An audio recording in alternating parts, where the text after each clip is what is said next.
So today's hunger type is mind hunger, and this is one that I never even thought of until the mentor certification.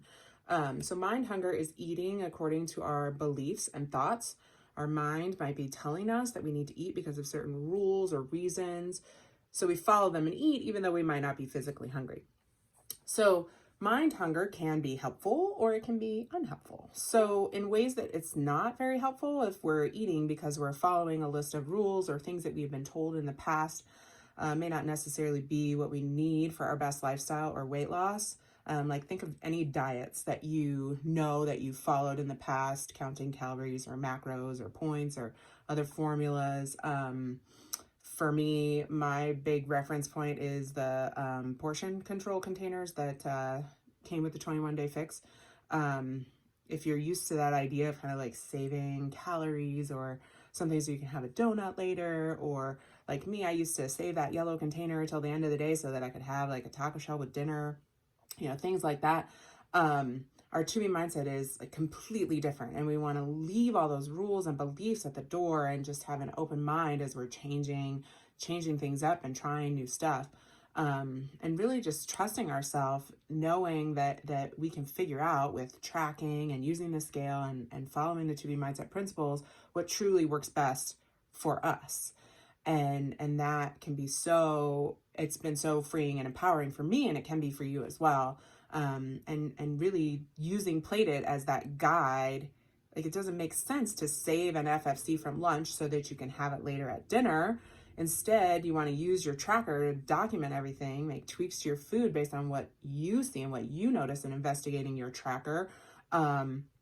It helps you know what's best for you, what's best for your body, tailoring To Be mindset to whatever is specific to you, right? Things that work for me might not work for you. And if you need some help and support, reach out to your coach. We're more than willing to help you kind of look at your tracker. If you're looking at it and are like, kind of, I don't understand what's going on or why this is happening still. And definitely like think about exercise a little bit. If you're getting some exercise extra credit in there, make sure that those things aren't coming up in your mind like, oh, I need to eat more before I exercise because I'm going to burn it off, or I earned this silly treat. We may talk a little more specifically about exercise later.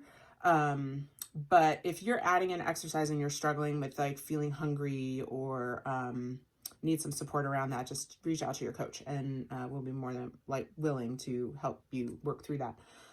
Helpful things with mind hunger, like we can use our mind and our To Be mindset to make a plan.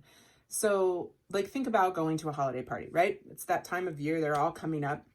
We know there maybe aren't going to be as many great food choices, right? We know we can bring our own to share with everyone. We bring that veggie platter.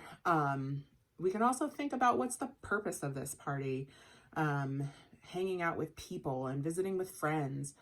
And we can know before we go, we can eat a good Plated meal so that we're full and satisfied. We can have our water with us so that we can be keeping two hands on the wheel, or maybe take sparkling water because that's a little more fun, or have a cup of tea. Maybe treat ourselves to a glass of wine, or pick some other treat that you're going to have. Whatever the exact situation, we want to set ourselves up for success by planning ahead whenever we can. Action steps, like if this is kind of a thing that you want to dig deeper into, review all those food group videos, the Plated videos, and track all the details, of course, always with the tracker, but note why you chose to eat certain foods or have that glass of wine. Did I eat X food for a certain reason? Was I truly hungry? That knowledge that you're going to get from that is so empowering. And what you gain from that blueprint of your tracker just can help your weight loss, but also help you as you're making these permanent, sustainable changes to your lifestyle. So really jot down everything that you think of as you're writing things down in your tracker about why you eat and drink what you do, especially if you're kind of struggling with a plateau or getting to that next phase in your weight loss. Tomorrow, we're going to talk about sleep-deprived hunger. And I think that'll be the last one.